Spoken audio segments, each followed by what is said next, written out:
Hello everyone. Welcome to GK in shorts. आज हम लोग डिस्कस करेंगे अप्रैल मंथ का पार्ट 1। ये है 1 अप्रैल से 7 अप्रैल तक के सारे करंट अफेयर।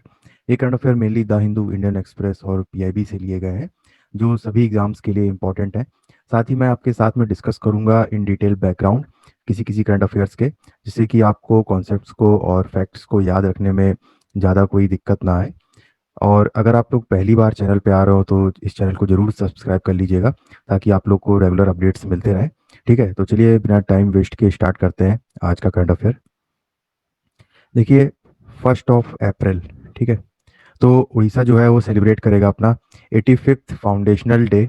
और ये होता है 1 अप्रैल को, और इसको हम लोग उत्कल दिवस भी बोलते हैं। ठीक है, तो आपसे एग्जाम में इस तरीके से पूछ सकता है कि कौन सा स्टेट, ठीक है, अपना फाउंडेशनल डे को उत्कल दिवस की तरह सेलिब्रेट करता है, तो ये है उड़ीसा। तो इसको आप लोग याद रखिएगा। फिर देखिए, एक नई रिपोर्ट आई है जिसका टाइटल है forest governance by indigenous and tribal peoples. ठीक है, रिपोर्ट का क्या नाम है? Forest governance by indigenous and tribal people. और ये किसने रिलीज है की है, इसको ध्यान रखिएगा। इसको रिलीज की है FAO। इसका फुल फॉर्म क्या है? फूड एंड एग्रीकल्चर ऑर्गेनाइजेशन, ठीक है, ऑफ द यूनाइटेड नेशन, और fund for the development of indigenous people of Latin America and Caribbean. तो इसको आप लोग याद रखिएगा। ठीक है, ये रिपोर्ट किसने पब्लिश की है? रिपोर्ट का नाम है forest governance by indigenous and tribal people, और FAO, food and agriculture organisation of the United Nation, और FILAC। ठीक है, फिर देखिए नेक्स्ट करंट अफेयर, ये भी काफ़ी इंपॉर्टेंट है। उड़ीसा गवर्नमेंट ने प्रपोज किया है सेकंड बायोस्फीयर रिजर्व, ठीक है, इन दी सदर्न पार्ट ऑफ महेंद्रगिरी। ठीक है, सदर्न पार्ट महेंद्रगिरी के में एक बायोस्फीयर रिजर्व बनाने के लिए बोला है। तो यहाँ पर एक ऑलरेडी बायोस्फीयर रिजर्व है। ठीक है, तो ये जो महेंद्रगिरी है, यहाँ पर एक ट्राइबल ग्रुप रहता है, और इसका ट्राइब का नाम है कांधा ट्राइब। ठीक है, ये वल्नरेबल है काफ़ी। इसके अलावा देखिए, एक already tiger reserve biosphere reserve है, इसका नाम है सिंपली पाल बायोस्फीयर रिजर्व। ये फर्स्ट बायोस्फीयर रिजर्व है उड़ीसा का। ठीक है, ये 1996 के अराउंड बना था। तो इसको आप लोग ध्यान रखिएगा कि एक और बनाने की बात चल रही है। और जो एक ऑलरेडी है सिंपली फाल, ये इंपॉर्टेंट है काफ़ी, हमेशा एग्जाम्स में पूछा ही जाता है किसी ना किसी में। ठीक है, फिर देखिए, साइंटिस्ट ने डेवलप किया है ट्रैक करने के लिए ह्यूज बबल ऑफ गैस। ठीक है, जिस जो थ्रेड होता है विद मैग्नेटिक फील्ड लाइंस के साथ। और ये मैग्नेटिक फील्ड लाइंस एग्जैक्ट होती हैं सन से, जो डिसरप्ट करती हैं वेदर को। ठीक है, सैटेलाइट फेलियर होते हैं, इससे जो मैग्नेटिक फील्ड निकलती हैं उस वो भी होती है। और जियो मैग्नेटिक स्टॉर्म्स, ठीक है, ये सब आते हैं। तो सबसे पहले हम लोग देख लेते हैं कि एक टर्म है कोरोनल मास इजेक्शन। ठीक है, कोरोनल मास इजेक्शन क्या है? तो सन से कोरोनल मास इजेक्शन होता है, और ये बहुत सारी डिस्टरबेंस जो है वो क्रिएट करती हैं स्पेस एनवायरनमेंट में, और फोरकास्टिंग में भी काफ़ी प्रॉब्लम क्रिएट करती हैं फिर। तो ये होता है कोरोनल मास इजेक्शन। ठीक है, फिर देखिए, computer aided coronal mass ejection tracking software बनाया गया एक, ठीक है, जिसका नाम है CACTUS, कोरो कंप्यूटर एडेड, ठीक है, corona mass ejection tracking software है ये। तो ये इस सॉफ्टवेयर से में क्या है कि एक विजन एल्गोरिथम जो है वो बनाई जाएगी, जो डिटेक्ट करेगा कि ये जो निकलेंगी कोरोनल मास इजेक्शन होगा, ठीक है, इससे जो भी डिस्ट्रप्शंस होंगे उसको ये रीड करेगी, और प्रॉपर जो मेजरमेंट्स हैं, ठीक है, क्या डिस्टरबेंसेस हो रहे हैं उसको जानने में मदद करेगी हमको। ठीक है, फिर देखिए, इसी से रिलेटेड आपको बता दूं मैं, एक मिशन है आदित्य L1। ध्यान रखिएगा इस मिशन का नाम। ये मिशन काफ़ी इंपॉर्टेंट है, इसका नाम याद रखिएगा। ठीक है, तो आदित्य L1 जो है ये पहला सोलर मिशन है इंडिया का। ठीक है, और ये जो मिशन है ये आपका lower region of solar corona में वहां पर इसको इम्प्लीमेंट किया जा रहा है। ठीक है, तो इसको आप लोग ध्यान रखिएगा, ये इन्फॉर्मेशन काफ़ी इंपॉर्टेंट है कि आदित्य L1 जो है वो फर्स्ट सोलर मिशन है इंडिया का। फिर देखिए, नेक्स्ट करंट अफेयर है रशिया। ठीक है, रशिया ने रजिस्टर किया है वर्ल्ड की first animal vaccine against novel corona virus, और इसका नाम क्या है? कार्नीवैक कोव। ठीक है, ध्यान रखिएगा, कार्नीवैक कोव इसका नाम रखा गया है। तो ये भी इंपॉर्टेंट है, आपसे एग्जाम में पूछ सकता है कि फर्स्ट एनिमल वैक्सीन जो है वो किस कंट्री ने अभी रिसेंटली बनाई है, तो उस कंट्री का क्या नाम है, रशिया। ठीक है। फिर देखिए यूनियन कैबिनेट ने अप्रूव किया production linked incentive scheme food processing industry के लिए लगभग 11,000 करोड़ की। ठीक है। और इस स्कीम को अनाउंस किया ministry of consumer affairs food and distribution, कौन है, पीयूष गोयल ने। तो इसका एम क्या है, ठीक है, इसका एम क्या है, इसका एम है स्ट्रेंथ करना, ठीक है, Indian brand of food products को, ताकि उनको एक ग्लोबल प्लेटफॉर्म पर विजिबिलिटी मिल सके। ठीक है। और जो ग्लोबल फूड मैन्युफैक्चरिंग चैंपियन बनाया जा सके उनको। इसके अलावा एम्प्लॉयमेंट को इंक्रीज करना है, और ये भी इंश्योर करना है हमको कि उनको जो रेमुनरेशन मिलता है प्राइसेस का फार्म प्रोड्यूस का, वो पहले से ज़्यादा मिले इंटरनेशनल मार्केट में। ठीक है। तो इसलिए ये किया गया है। फिर देखिए नेक्स्ट करंट अफेयर है, पहली बार ऐसा हुआ है कि इंटरनेशनल साइंटिस्ट जो है और वो वर्क कर रहे हैं इवेंट होराइजन टेलीस्कोप, ध्यान रखिएगा, इवेंट होराइजन टेलीस्कोप में। और इसने क्या किया है, क्रिएट किया है, एक इमेज क्रिएट की है जो शो कर रहा है मैग्नेटिक फील्ड ब्लैक होल के अराउंड। ठीक है। और ये ब्लैक होल कहाँ पर लोकेटेड है, ध्यान रखिएगा, ये ब्लैक होल लोकेटेड है M87 गैलेक्सी पे, ध्यान रखिएगा, M87 गैलेक्सी पे ये लोकेटेड है। तो इसको आप लोग याद रखिएगा। ठीक है। इसके अलावा अगर मैं आपको ब्लैक होल, ठीक है, मैग्नेटिक फील्ड इमेज के बारे में अगर बताऊं तो अराउंड इन 2019 में क्या हुआ था, जो एस्ट्रोनॉमर्स थे वो वर्क कर रहे थे इवेंट होराइजन टेलीस्कोप में, और आपने सुना होगा कि इन्होंने फर्स्ट इमेज जो है वो कैप्चर की थी ब्लैक होल की, ठीक है, इसकी शेडो की।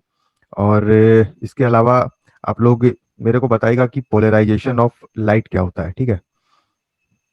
ठीक है, तो चलिए मैं ही बता देता हूँ। देखिए पोलराइजेशन ऑफ लाइट में क्या होता है, ये एक इलेक्ट्रोमैग्नेटिक प्रॉपर्टी होती है लाइट की, जिसमें लाइट वेव जो है वो वाइब्रेट करती है एक से ज़्यादा प्लेन में। ठीक है।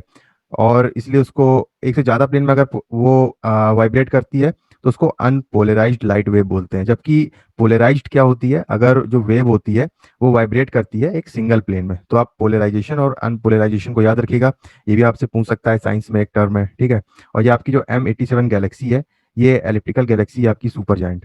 और अगर मैं आपको इवेंट होराइजन टेलीस्कोप के बारे में बता दूं, तो ये जो टेलीस्कोप एरे है, ये बहुत सारे एक ग्लोबल नेटवर्क है रेडियो टेलीस्कोप का।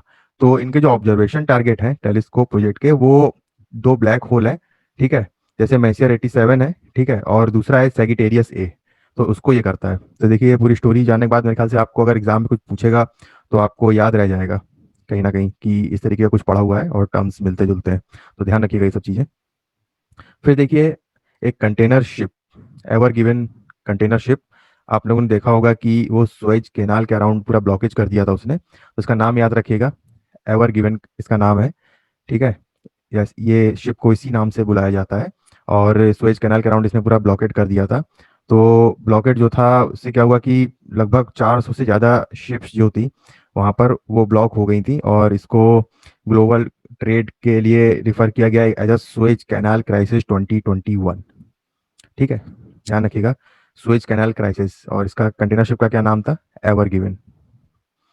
तो थोड़ा सा मैं आपको अगर स्वेज कैनाल के बारे में बता दूं, तो ये स्वेज कैनाल देखिए एक वाटर वे है जो कनेक्ट करता है मेडिटेरियन सी और रेड सी को। ठीक है। और 1869 में इसको फॉर्मली ओपन कर दिया गया था। तो ये जो कैनाल थी वो पहले ओन की थी European share holders, mostly British और फ्रेंच थे, और कुछ कुछ जो है वो इजिप्शियन गवर्नमेंट इसको करती थी। फिर 1956 में जो प्रेसिडेंट थे इजिप्ट के, गैमल अब्देल नासिर, उन्होंने नेशनलाइज कर दिया था इस कैनाल को। ठीक है। तो इसको आप लोग याद रखिएगा। फिर देखिए गवर्नमेंट ने विड्रू कर लिया अपना ऑर्डर, और कट करने का interest rate small saving schemes जो होती हैं, जैसे कि PPF हो गया आपका, नेशनल सेविंग सर्टिफिकेट हो गया।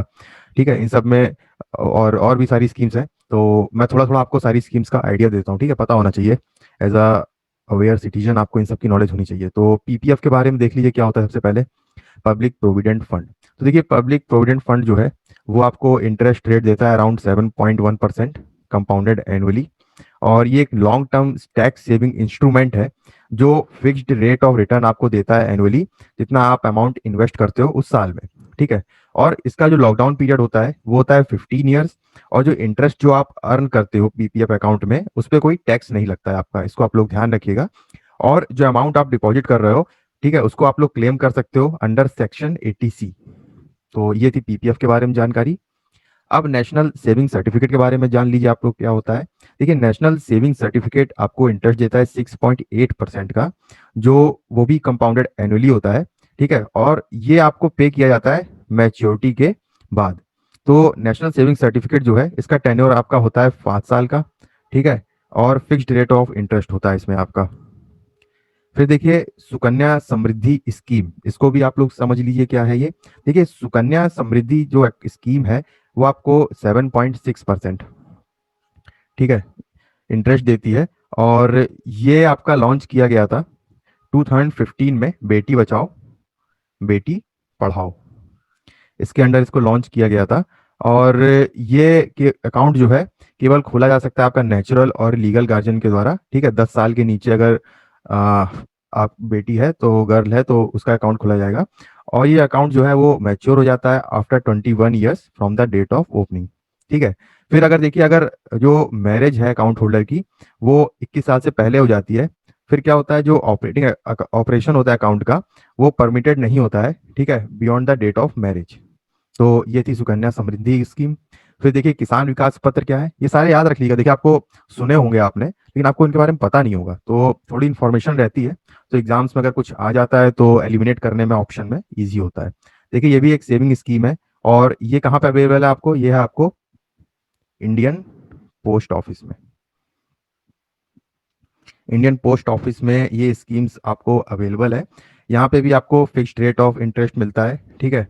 और जो आप लोग को अभी प्रेजेंट में 6.9% मिलता है इंटरेस्ट रेट, ठीक है। और जो टाइम पीरियड है वो है 124 मंथ्स। फिर देखिए, सीनियर सिटीजन स्कीम के बारे में भी जान लीजिए। इस समय 7.4% है, और ये उनके लिए है जो 60 साल से ऊपर है, ठीक है। तो ये 5-6 स्कीम्स हैं, ठीक है, एक ओवरव्यू है, तो इसको आप लोग याद रखिएगा। फिर देखिए, वर्ल्ड इकोनॉमिक फोरम, इसने रिलीज की अपनी रिपोर्ट, ध्यान रखिएगा, बहुत इंपॉर्टेंट है, ग्लोबल जेंडर गैप रिपोर्ट 2021, ठीक है, ये काफ़ी इंपॉर्टेंट है। वर्ल्ड इकोनॉमिक फोरम ने इसको रिलीज की है। और इंडिया की रैंक जो है वो डिक्रीज हुई है, लगभग 28 प्लेसेस है। तो इंडिया की रैंक कितनी है इसमें, ध्यान रखिएगा, इंडिया की रैंक जो है वो है 140 आउट ऑफ 156 कंट्रीज, ठीक है। तो ये भी इंपॉर्टेंट है, इसको आप लोग याद रखिएगा, वर्ल्ड इकोनॉमिक फोरम रिलीज करता है।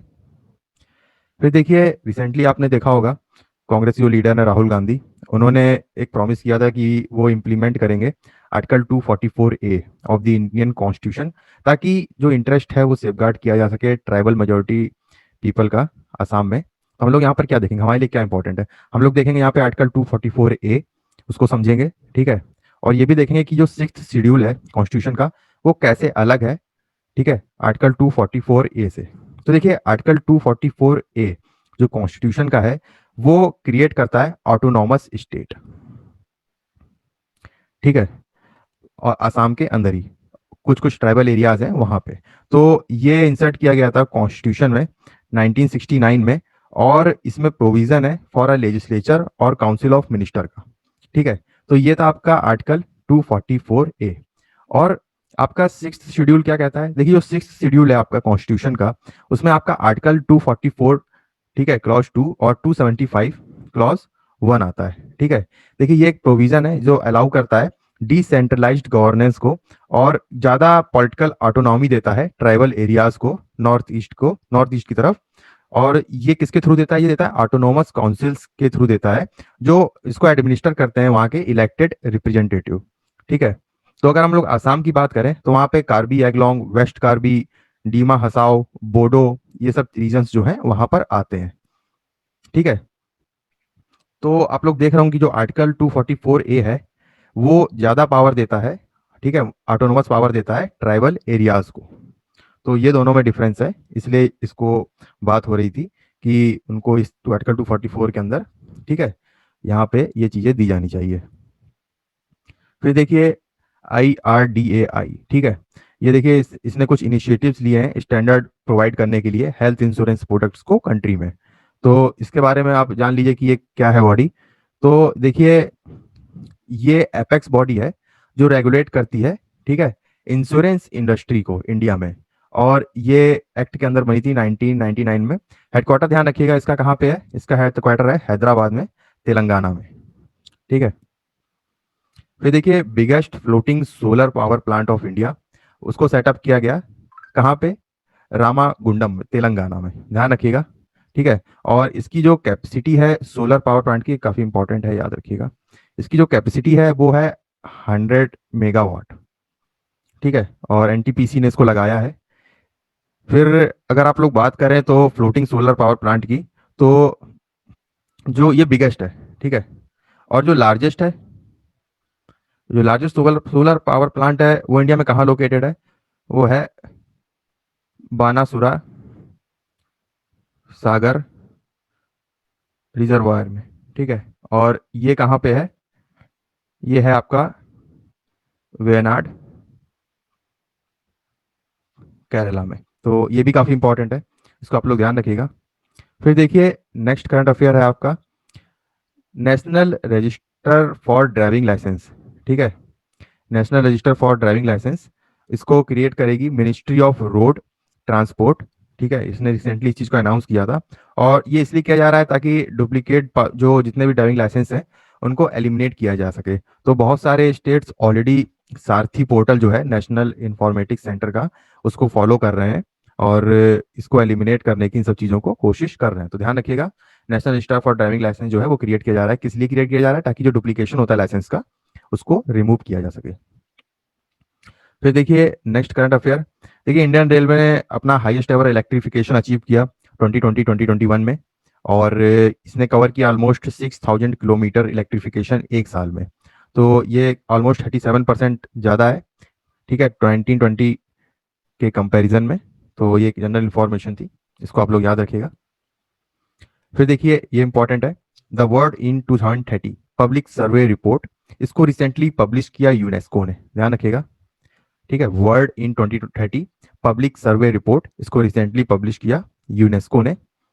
और इसमें जो रिपोर्ट्स में बेसिकली क्या क्या चीज़ें थी, climate change, violence, conflict, loss of biodiversity, discrimination, inequality, इन सब चीज़ों की बात इसमें की गई थी। तो अब यहाँ पे देखिए, आप यूनेस्को के बारे में थोड़ा जान लीजिए। देखिए, यूनेस्को का पहले तो फुल फॉर्म याद रखिएगा क्या होता है।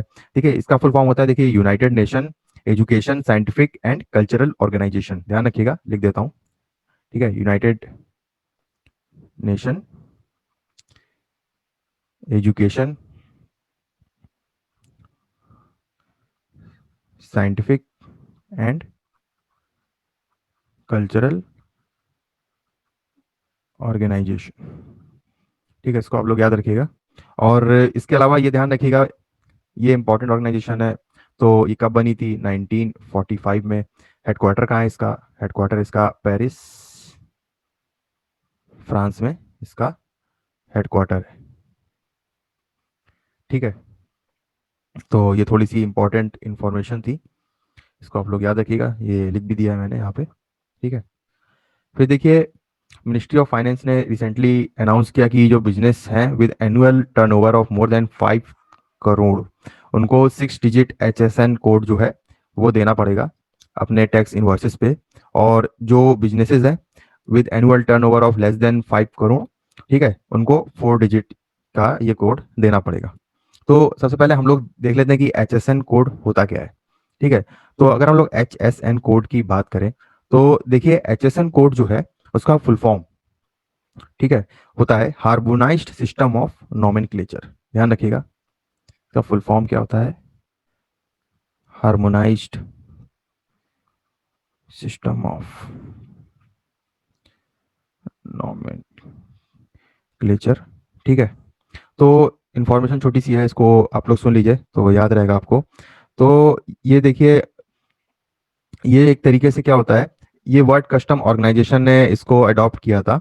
और ये एक 6 डिजिट का कोड होता है जो बहुत सारे प्रोडक्ट जो हैं उसको क्लासिफाई करता है, ठीक है। तो इंडिया जो है बहुत पहले से ही इसको फॉलो कर रही है, ठीक है, कस्टम और सेंट्रल एक्साइज में।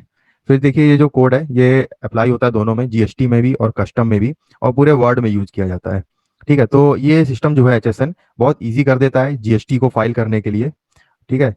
जितने भी जो डॉक्यूमेंट्स वगैरह जो डिटेल्स जो होती हैं वो इजी हो जाता है इसके थ्रू। और बहुत सारे सेक्शंस हैं इसमें, ठीक है। तो इसका सिग्निफिकेंस यही है कि देखिए बहुत ऑलमोस्ट 200 कंट्रीज़ में इस कोड को यूज़ किया जाता है। और इसमें देखिए जितने भी इंटरनेशनल ट्रेड डेटा और स्टैट्स होते हैं इसकी मदद से इजीली जो है वो कवर किए जाते हैं।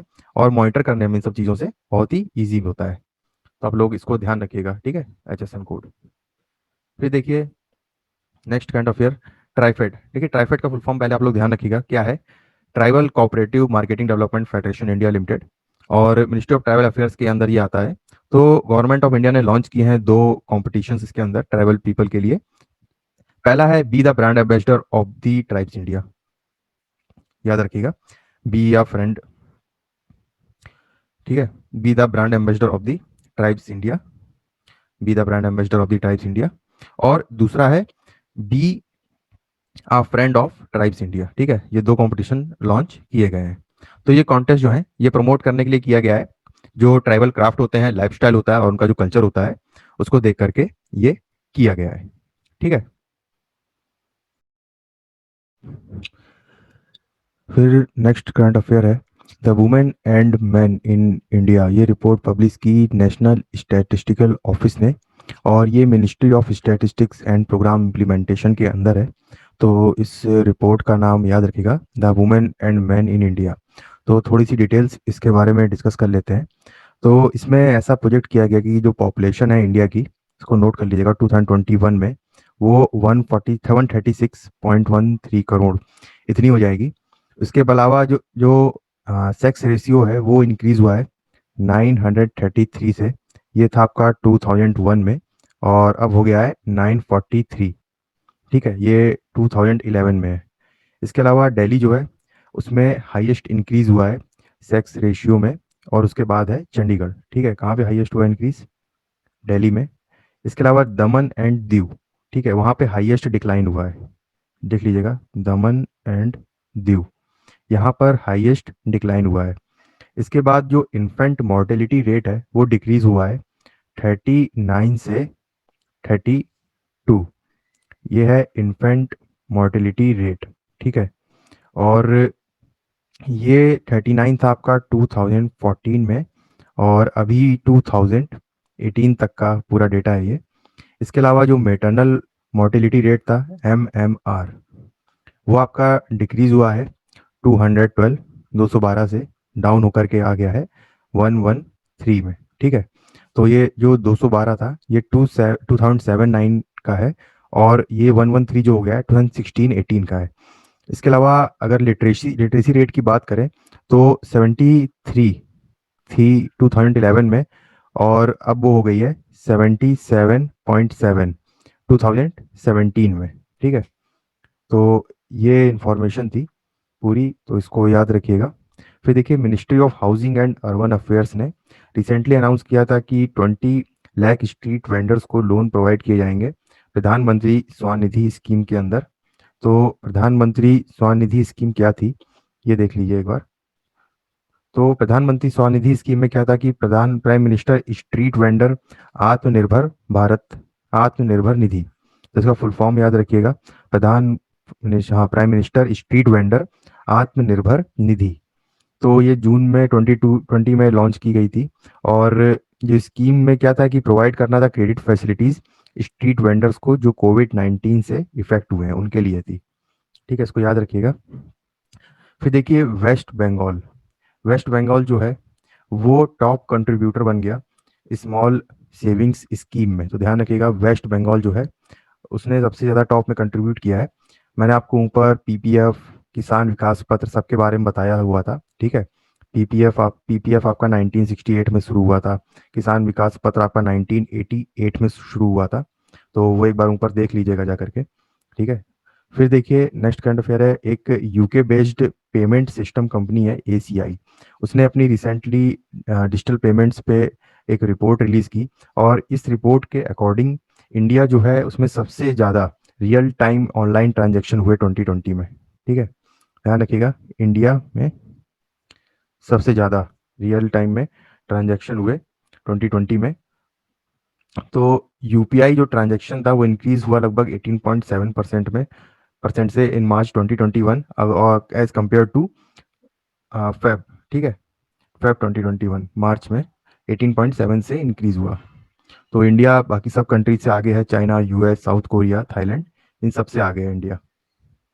फिर देखिए next current affair, Japan meteorological agency ने रिसेंटली अनाउंस किया कि जो चेरी ब्लॉसम सीजन था जापान में वो अपने फुल ब्लूम में है, और ये ऑलमोस्ट 1200 ईयर्स के बाद हुआ है ऐसा, और ये इसलिए हुआ है क्लाइमेट चेंज की वजह से ये हुआ है। तो आप लोग से पूछ सकते हैं एग्जाम में इस तरीके से कि अभी रिसेंटली कहाँ पर चेरी ब्लॉसम सीजन देखने को मिला समय से पहले, तो ये जापान में देखने को मिला था, और ये 1200 साल बाद ऐसा देखने को मिला है दोबारा।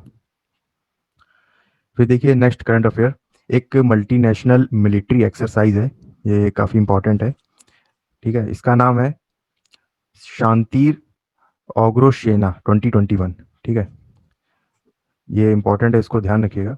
और ये जो एक्सरसाइज है ये इसलिए हो रही है, बर्थ सेंटेनरी है बांगा बंधु शेख मुजीबुर रहमान की, ठीक है, मुजीबुर रहमान फादर ऑफ बांग्लादेश है, और उन्हीं के उसमें ये एक्सरसाइज हो रही है। तो इंडियन आर्मी जो है इसमें पार्टिसिपेट करेगी इस एक्सरसाइज में, और भी जो पार्टिसिपेंट्स हैं वो है श्रीलंका हो गया, ठीक है, बांग्लादेश की आर्मी हो गई, तो ये सब भी पार्टिसिपेट इसमें करेंगे, ठीक है। तो इस समय प्रेजेंट में जो शेख हसीना जो है करंट प्रेसिडेंट बांग्लादेश की, वो इनकी डॉटर है शेख मुजीबुर रहमान की। फिर देखिए चाइनीज साइंटिस्ट ने रिसेंटली आइडेंटिफाई किया है transfer of genes from plants to insect. ध्यान रखिएगा, आपसे एग्जाम में पूछ सकता है कि रिसेंटली ये डिस्कवरी किसने की है, transfer of genes from plants to insects, ये है चाइना। फिर देखिए ह्यूबर्ट ह्यूबर्ट हुरकाग्स, ये पोलैंड के हैं और इन्होंने मियामी ओपन का टाइटल जीता है इस बार, ठीक है। इनका फेस देख लीजिएगा, एग्जाम में कभी कभी फोटो देख करके फेस भी पूछ लेता है। फिर देखिए एक professor and research associate team from IIT Kanpur ने डेवलप किया है एक responsive watch for visually impaired people to use, ठीक है।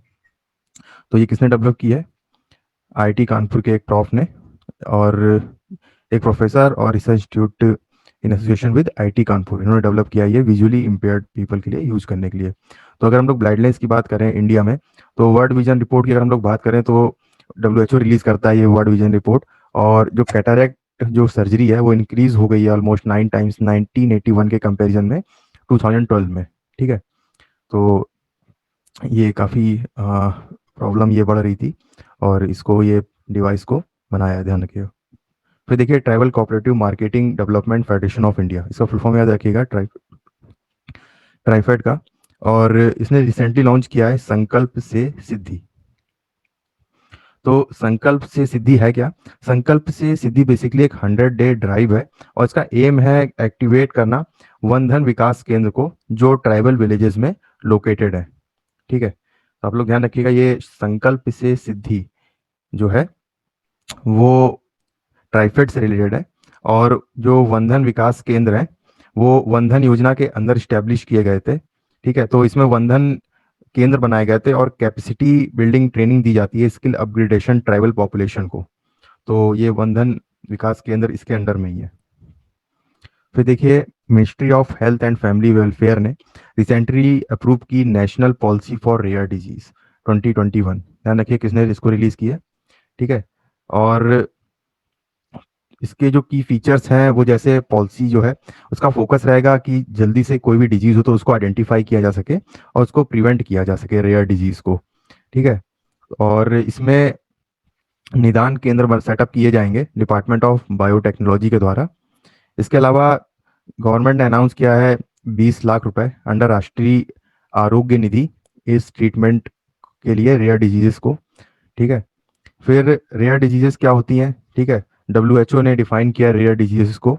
तो WHO कहता है कि रेयर डिजीजेस वो डिजीजेस होती हैं, ठीक है, विद द प्रीवेलेंस ऑफ 1 और लेस पर 1000 पॉपुलेशन, ठीक है।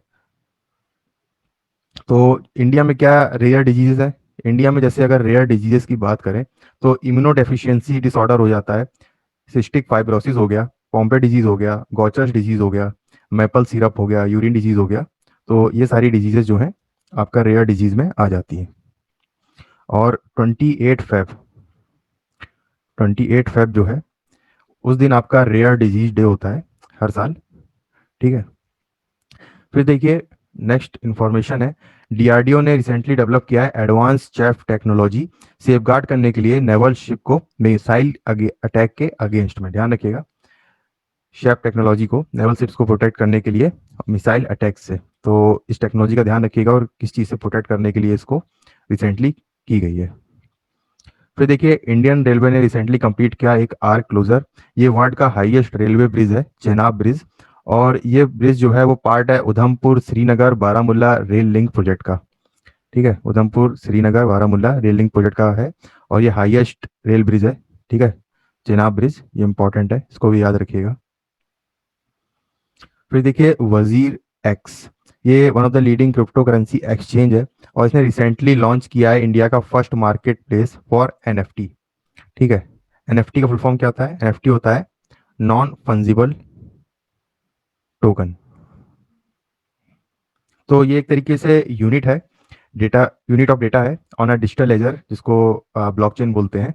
ठीक है, और हर एक एनएफटी रिप्रेजेंट करता है एक यूनिक डिजिटल आइटम।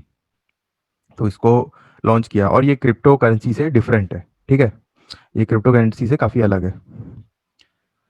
फिर देखिए in the first 4 months of ethanol supply year 2021, India reached more than 7.2%. ये this is the first time India है रीच टू दिस लेवल। तो इतना एथेनॉल ब्लेंडिंग जो है इंडिया ने शुरू कर दिया पेट्रोल में। और इंडिया का टारगेट था कि 10% जो है इथेनॉल ब्लेंडिंग करनी है। इंडिया का टारगेट है, इसको ध्यान रखिएगा, ये इंपॉर्टेंट है। ठीक है, 10% 2022 तक इसको बनाना है। तो इथेनॉल के बारे में थोड़ा सा बता देता हूँ। इथेनॉल जो है वो किससे प्रोड्यूस होता है? वो आपका मेज हो गया, शुगर केन हो गया, व्हीट हो गया। तो इंडिया में क्या होता है कि इथेनॉल इथेनॉल जो है वो मेनली फर्मेंटेशन प्रोसेस से प्रिपेयर किया जाता है। और इथेनॉल में बेसिकली क्या होता है कि ऑक्सीजन भी होती है, तो इजीली वो कंबशन हो जाता है फ्यूल का। ठीक है, तो इथेनॉल जो एक रिन्यूएबल फ्यूल है और प्लांट से प्रोड्यूस किया जाता है। ठीक है, और प्लांट क्या है, जो अपना पावर जो है वो सन से यूज करते हैं, तो इसको याद रखिएगा। फिर देखिए नेशनल मैरीन टाइम डे, ये होता है 5 अप्रैल को। और इस बार की जो थीम थी वो थी seafarers at the core of shipping future. ठीक है, इसको थीम को याद रखिएगा। फिर देखिए नेक्स्ट करंट अफेयर है, वर्ल्ड लार्जेस्ट सोलर कंपनी, इसका नाम है लॉन्गी ग्रीन। ध्यान रखिएगा, ये काफ़ी इंपॉर्टेंट है। लॉन्गी ग्रीन ये वर्ल्ड लार्जेस्ट सोलर कंपनी है और ये हाइड्रोजन मार्केट में अब एंटर कर रही है। एक चाइनीज कंपनी है बेसिकली, जो सोलर पैनल्स को मैन्युफैक्चर करती है। ठीक है, तो अगर हम लोग हाइड्रोजन मार्केट की बात करें इंडिया में, तो हाइड्रोजन मार्केट जो इंडिया में ऐसा वैल्यूड किया जाता है कि 50 मिलियन यूएस डॉलर है और 2025 तक वो 81 मिलियन यूएस डॉलर हो जाएगा। तो ये इन्फॉर्मेशन को याद रखिएगा। फिर देखिए यूनियन मिनिस्टर डॉक्टर हर्षवर्धन ने रिसेंटली लॉन्च किया है इंटीग्रेटेड हेल्थ इंफॉर्मेशन प्लेटफॉर्म। क्या है ये? Integrated health information platform. तो ये जो इंटीग्रेटेड हेल्थ इंफॉर्मेशन प्लेटफॉर्म है ये ऑपरेट करेगा, ठीक है, इंटीग्रेटेड डिजीज सर्विलांस प्रोग्राम के अंदर। और ये ministry of health and family welfare के अंदर होगा। तो इसका एम ये है कि ये स्ट्रेंथन करेगा डिजीज सर्विलांस को कंट्री में। और ये कैसे अचीव करेंगे इस्टेब्लिश करेंगे decentralised state based surveillance system epidemic prone disease के लिए। ठीक है, फिर देखिए नासा ने रिसेंटली अनाउंस किया कि इन जेन्युटी जो हेलीकॉप्टर है वो सक्सेसफुली लैंड किया उसने मार्स के सरफेस पे। और अब वो प्रिपेयर कर रहा है अपनी फर्स्ट फ्लाइट के लिए। तो ध्यान रखिएगा, इससे पहले परजीवरेंस रोवर था, उसको भी लैंड कराया गया था। ठीक है, तो ये इन्फॉर्मेशन ध्यान रखिएगा। ये इंजेन्युटी हेलीकॉप्टर जो है वो मार्स से रिलेटेड है और नासा ने लॉन्च किया हुआ है। फिर देखिए next ministry of state for education कौन है? संजय धोत्रे हैं।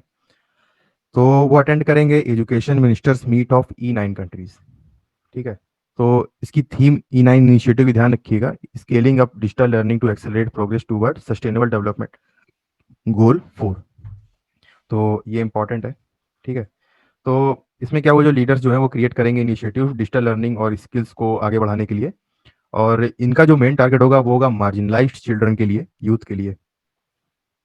ठीक है, तो ये 9 कंट्रीज का ओवरऑल इनिशिएटिव है और एजुकेशन फॉर ऑल इनका ये गोल है। तो जो 9 कंट्रीज हैं बेसिकली इसमें आपकी ब्राज़ील है, बांग्लादेश है, चाइना है, इजिप्ट है, Indonesia, India, Pakistan, Mexico and Nigeria. ठीक है, ये कंट्रीज हैं इसमें।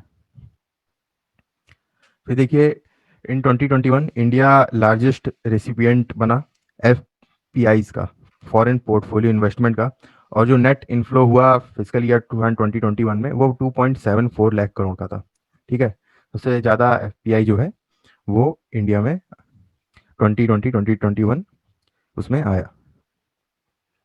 तो एफपीआई बेसिकली होता क्या है, यही बता देता हूँ आप लोगों को। देखिए फॉरेन पोर्टफोलियो इन्वेस्टमेंट जो होती है उसमें क्या होता है, परचेज करते हैं सिक्योरिटी और एसेट्स जो इन्वेस्टर लोग होते हैं। ठीक है, कंट्री किसी कंट्री में जा करके वहाँ पे उनकी सिक्योरिटी या एसेट को परचेज करते हैं, और ये म्यूचुअल फंड भी हो सकते हैं, बॉन्ड हो सकते हैं, स्टॉक हो सकते हैं। तो ये सब चीज़ें आती हैं। जबकि एफडीआई में क्या होता है, एफडीआई में डायरेक्ट इन्वेस्टमेंट होता है, जो कोई भी इंडिविजुअल और कोई फर्म है, ठीक है, जो किसी कंट्री में है और वो दूसरी कंट्री में इन्वेस्ट करना चाहती है, तो वो होता है आपका एफडीआई। तो यही डिफरेंस है आपका एफपीआई और एफडीआई में। फिर देखिए जस्टिस एन वी रमन्ना, इनको रिसेंटली अपॉइंट किया गया as the chief justice of India. तो इसको ध्यान रखिएगा अपॉइंटमेंट में। फिर देखिए सेबी भी थोड़ा न्यूज़ में था, तो सेबी के बारे में जान लीजिए। स्टैट्यूटरी बॉडी है और ये इसका फुल फॉर्म होता है securities and exchange board of India. 1992 में स्टैट्यूटरी इसलिए क्योंकि एक्ट से बनी थी, ठीक है, पार्लियामेंट में। और इसका जो मेन ऑब्जेक्टिव है वो है प्रोटेक्ट करना interest of investors and regulate security market. ठीक है, फिर देखिए RXIL। RXIL क्या है, रिसीवेबल एक्सचेंज ऑफ इंडिया। ठीक है, तो रिसेंटली क्या हुआ कि RXIL जो है वो फर्स्ट ट्रेड्स प्लेटफॉर्म बना to cross monthly throughput of 1000 crore. ठीक है, तो ये होता क्या है, TREDS ट्रेड्स, ये क्या है, बेसिकली एक इलेक्ट्रॉनिक प्लेटफॉर्म है। और इसमें क्या होता है, इलेक्ट्रॉनिक प्लेटफॉर्म में ये प्रोवाइड करता है फैसिलिटीज ये फैसिलिटेट करता है financing of MSMEs through multiple financiers. बहुत सारे फाइनेंसियर्स होते हैं, तो जो मेन पार्टिसिपेंट्स होते हैं इसमें, ठीक है, TREDS में, इसमें होते हैं MSMEs होते हैं, फाइनेंसियर्स होते हैं, और कॉर्पोरेट एंटिटीज होते हैं, बायर होते हैं। तो इसमें एक दूसरे को हेल्प करते हैं ये लोग। ठीक है, तो ये लोग आप इसको ध्यान रखिएगा रिसीवेबल एक्सचेंज ऑफ इंडिया के बारे में। फिर देखिए नेक्स्ट अंडर FDA, ठीक है, ऑफ द US रिसेंटली उसने अप्रूव किया ADHD drug for treating patient in the age group of 6 to 17 years. तो ADHD क्या है, ADHD है आपका attention deficit hyper activity disorder. ध्यान रखिएगा, तो इसमें थोड़ी कंट्रोवर्सीज थी, तो अभी इसको अप्रूव कर दिया गया है। ठीक है, तो इस ड्रग का नाम आप लोग ध्यान रखिएगा, क्या फुल फॉर्म है इस ड्रग का। ठीक है, इंपॉर्टेंट है ये। फिर देखिए world health day. World health day celebrate होता है 7 अप्रैल को, और जो थीम थी इस बार वर्ल्ड हेल्थ डे की वो थी building a fairer healthier world for everyone. तो इसको आप लोग ध्यान रखिएगा, ये काफ़ी इंपॉर्टेंट है। फिर देखिए monetary policy committee of reserve bank of India by monthly review हुआ। ठीक है, अपने उसने सारे रेट्स दोबारा सारे दिए, तो ये रेट्स हैं, तो इसको आप लोग ध्यान रखिएगा। ठीक है, repo rate 4%, reverse repo rate 3.35। ठीक है, real GDP growth for physical year 2022 वो प्रिडिक्ट किया है 10.5%। CPI ऑफ 2022 उसको प्रिडिक्ट किया गया है 5.1%। MSF 4.25, और बैंक रेट जो है उसको चेंज नहीं किया है, वो 4.25 ही रखा गया है। ठीक है, तो ये फर्स्ट से लेकर के 7th तक की सारी करंट अफेयर थी। और आपको वीडियो अच्छा लगे तो उसको जरूर लाइक करिएगा और चैनल को भी सब्सक्राइब कर लीजिएगा, ताकि आप लोग को इसका रेगुलर नोटिफिकेशन मिलता रहे, और नेक्स्ट वीडियो आपको 14th के अराउंड मिल जाएगा। ठीक है, चलिए एंड करते हैं फिर। Thank you very much.